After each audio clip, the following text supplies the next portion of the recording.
Carlos Nelson with Cascade Media Group, and tonight we're featuring another one of our urban professionals, Mr. Chuck Doyle. Chuck, how you doing this evening? Hey man, what's going on, man? I'm good. I'm good. Yeah, it's all good.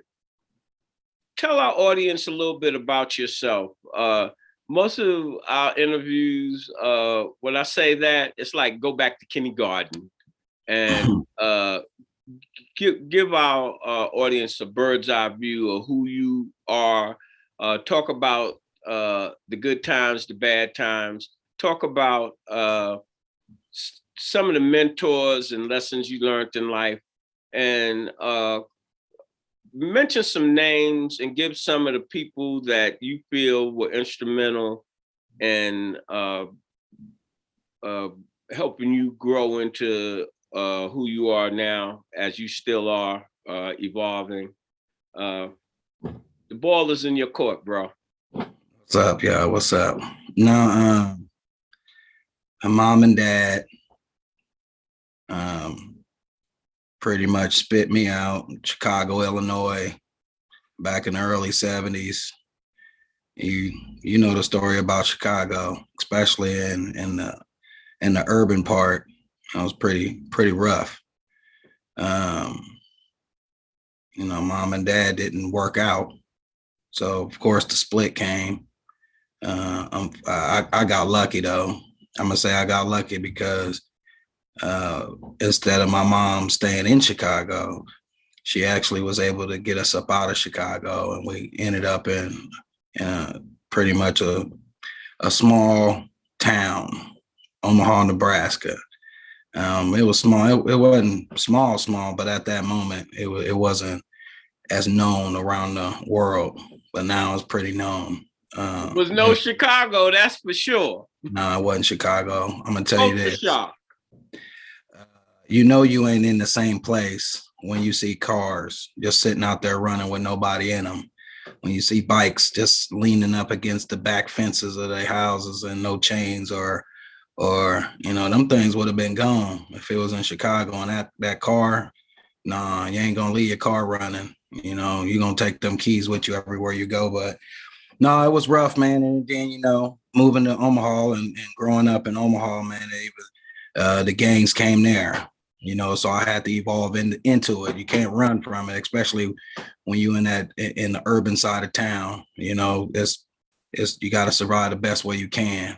And unfortunately, my mom ended up in Omaha, Nebraska by herself. So that put me well and at a far distance away from my pops. So grew up without a dad, so to pretty much join the gangs and stayed involved in that type of activity for pretty much most of my earlier childhood. Ended up in prison. See, Nebraska wasn't playing. Hey man, they wasn't playing. They lock you up young, and unfortunately I ended up in prison at the age of 15. I was pretty protected though. When you got a community of black men already feeling like the justice got the best of them. So they kind of protested a lot and pretty much held my hand through a lot of that earlier part of my life. But, stupid is stubborn, man. And I ended up going back and back and back. I mean, I started going, I went to prison so much in my life. It's pretty much like I was normal. Yeah, it was a normal occurrence. So, but the last time, that last number did it, because it took me well away from home, and man, that was it. So this one the story kind of get a little good. That last number, when they take you away from all your resources, and you gotta scram around for every little dollar you can get. That made things a little hard, Carlos. So I had hustle though. I could braid hair, made cards, and I did a lot of hustles on the yard, but I stayed neutral. So I wasn't no Crip, or I wasn't no Blood, or no Folk, or Vice Lord, or none of that stuff. And that kind of helped get me through stuff. Just staying neutral, you know what I'm saying? Being part of everybody's crew. But I don't know, man, that I was damaged. I was pretty damaged from that point of being locked up in jail and then being moved away from all my family. I was pretty damaged, but nothing damaged me more than an incident that happened while I was locked up on that last number. No, you know how it is being locked up. Yes, And I you know how, do. Been there, done that. yeah, you know how it feels to be locked up in a foreign place. You know what I'm saying? You grab on any type of relationship you could as a liaison. You know, you try to grab you that liaison. Well, with this cat that, you know, wasn't too far down from where I was. He was into the books, and he was kind of the first guy that put the book in me. But uh, this guy, you know, in federal prison, they have, what do you call it? They have the visiting hours are weekends, Friday at the night, Saturday, most of the day, then Sunday, part of the morning, and then that's it. Well, a lot of families would come down and visit. You know, they would take turns throughout the course of the weekend visiting each other. So, seeing as that everybody was so far away, you know, groups of people came to visit. Well, man, this cat had his whole family. Carlos, he had his whole family in this RV, and they was coming up to see him, and a truck driver fell asleep behind the wheel, and it killed everybody in the RV. And you know that put some emotional breakdown on that guy, because he blamed himself for everybody's death, because they wouldn't have died if they wasn't coming to see him. So watching his spirit break, yeah, I think I said I got to do something. I gotta figure it out. So I promised myself I would get in school when I got out, but at the moment, I said I'm gonna read as much as I can read. So I'll just start reading. Reading. They transferred me in the middle of the night from the prison I was in. It was in Sandstone, Minnesota. They transferred me up to Fort Dix, New Jersey, because it was a minimum. I was going down. I was getting a little closer to the street. And man, I met these. I met the most. Man, I don't even know the word, man, but they kind of had me on unease. You know, it was a bunch of dudes that had big money, and you know, I was like a hustle man on the yard. So these dudes had runners that would run and get shit for them. So you didn't really actually have to encounter any of these guys. So uh, one of the dudes who used to always come get stuff from me, you know, he invited me to one of these little groups. And man, they all had big money. I'm gonna say that, and they were all intimidating. That was the word I was looking for earlier. These dudes was intimidating because they ran the yard pretty much. You know what I'm saying? Well, they let me sit in on one of their meetings, and they basically talked about their business, but at the same time, I guess it was sort of like a project. You know, it was kind of like a project to take somebody off the yard and try to do something with them. And I guess I was that guy. They gave me a book called Think and Grow Rich. And they just told me, Having a million people read that. Yeah, man. They gave me the book. And when they gave me the book, Carlos, it wasn't just here, take this book, read it. I mean, it was a African guy up in there. I can't remember what country he was from over in Africa. I mean, what Providence he was from over there, but I know he was from Africa. He didn't like me because I was American. You know, this color, American. You know, sometimes you run, you don't, the blood don't mix. But he was really, really rude, really intimidating, because this, like I said, these dudes had big money, Carlos. They had big money, but they told me pretty much don't say nothing. You're gonna sit through the meeting. If you ain't worth this amount of money, you don't talk. You just learn something, But by the end of the meeting, I ended up with the book. They basically said Negroes, I'm gonna put it like that, Negroes don't read past the first 3 chapters. So we're gonna see how good you are. They basically broke the book down as one of those books that had the message in it. And I had to figure it out. And it didn't matter if I read halfway through the book or the whole book, but somewhere in the book, I would find out the message that I needed to find out in order to get where I wanted to go. Well, I read the book, and that's when life pretty much changed. You know what I'm saying? And when I say it changed, Carlos, it changed. My whole mentality changed, and I just started reading and reading and reading. And man, I read so many books that I started doing stuff that I didn't normally do. And it started landing me in places that I wouldn't normally be. And I started getting ideas, and I started utilizing them instead of just sitting on them. You ever had an idea that you felt could get something that could give you something, and you sit on it and you sit on it and you say, and you let it go and you never act on it? I stopped doing that. I started going for it. I started this company right here, this little logo. I got on a computer program on a phone, and I spent about 30 minutes, and I came up with a little collaboration, and I like that. So I'm gonna save that. And I spent another 30 minutes the next day and came up with a little something the same, but a little different. And after 3 weeks of doing that, spending a couple minutes a day, I ended up with a logo. And I took that logo with the name and I put an idea and a plan with it. And broke, bad credit. That's 2 things, Carlos. Broke, bad credit. Now let me throw a little element in there, black. So you already know. Let's throw your record in there too. Criminal, highly criminal.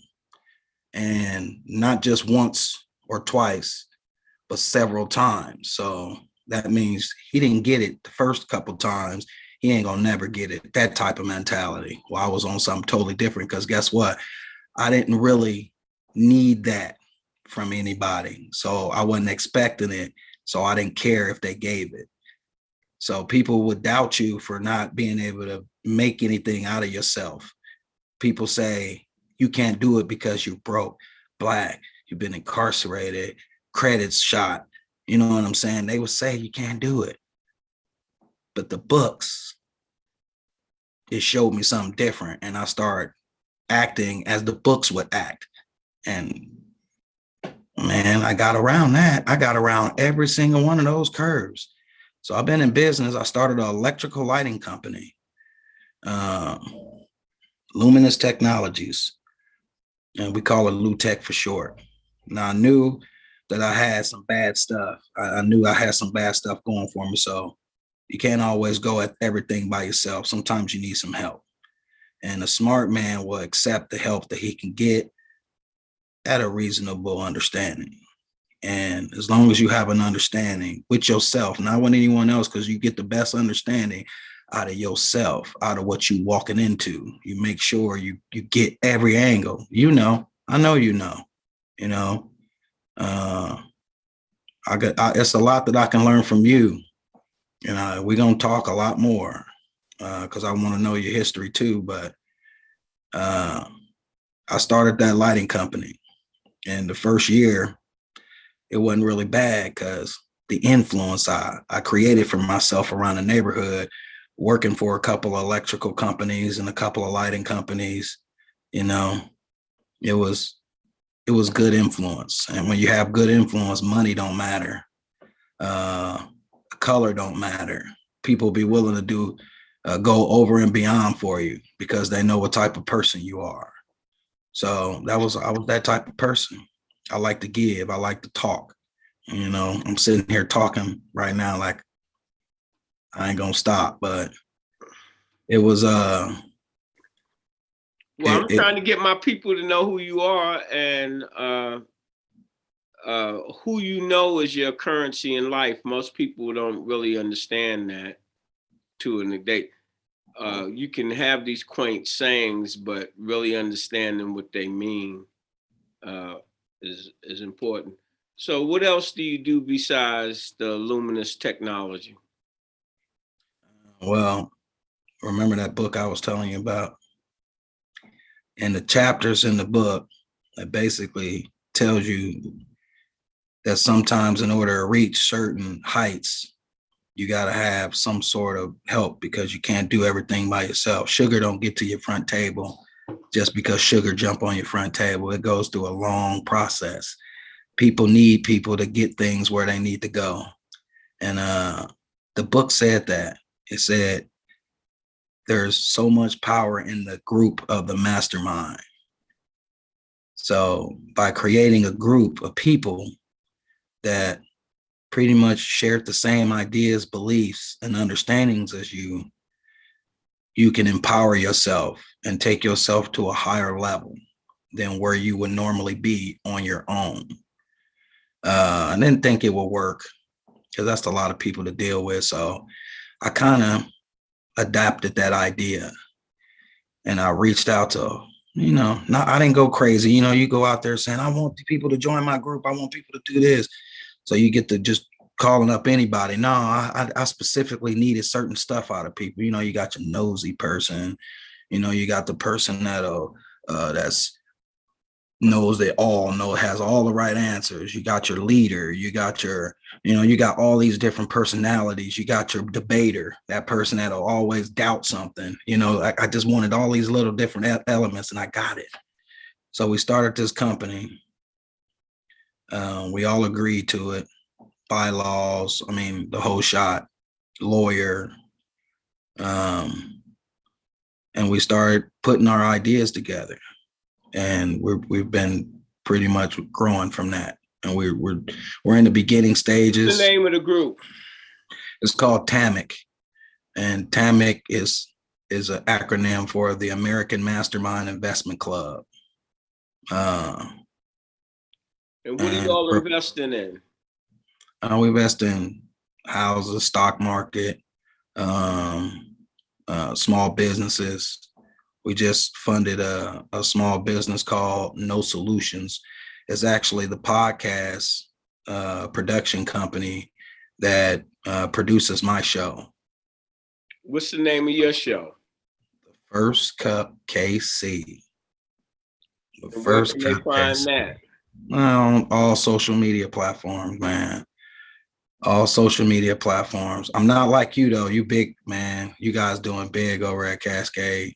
I'll check that website out, man. And I said, man, I know I can't check everything out because I'll be here for weeks trying to go through it all. But I did touch on a couple of the stories that you posted up there. And you're right, man. You try to touch with the community.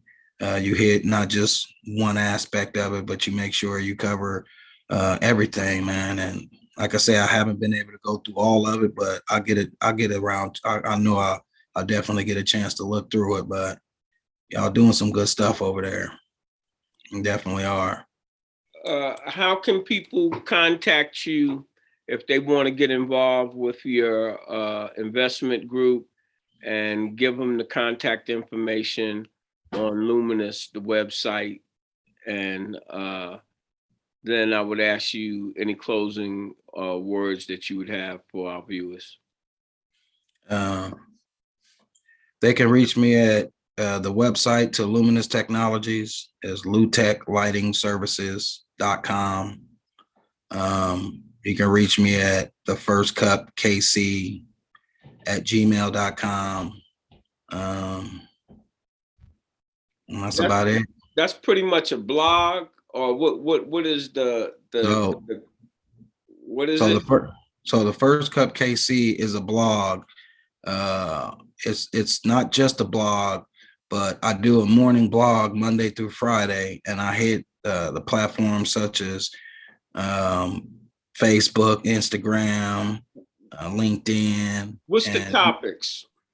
So I basically, My wife, she does the logos on the front of the cups. And I basically come up with something that's familiar with that actual icon. So this one right here, I haven't done yet. This will probably come out in the next couple of days. This is I'm doing it on freedom, the importance of freedom. So Looks like my teammate John Carlos holding his fists up at the 1968 Olympics. that's what that looked like.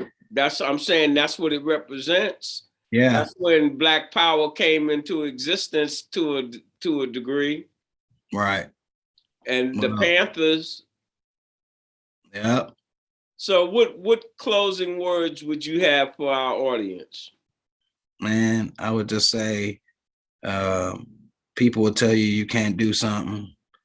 But as long as you believe you can, ain't nothing nobody gonna ever be able to stop you from doing or getting where you want to go.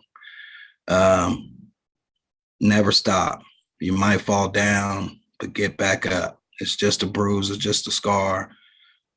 It's always gonna be bad weather, but every time it's bad weather, you already know what's coming afterwards because it's gonna get sunny, baby.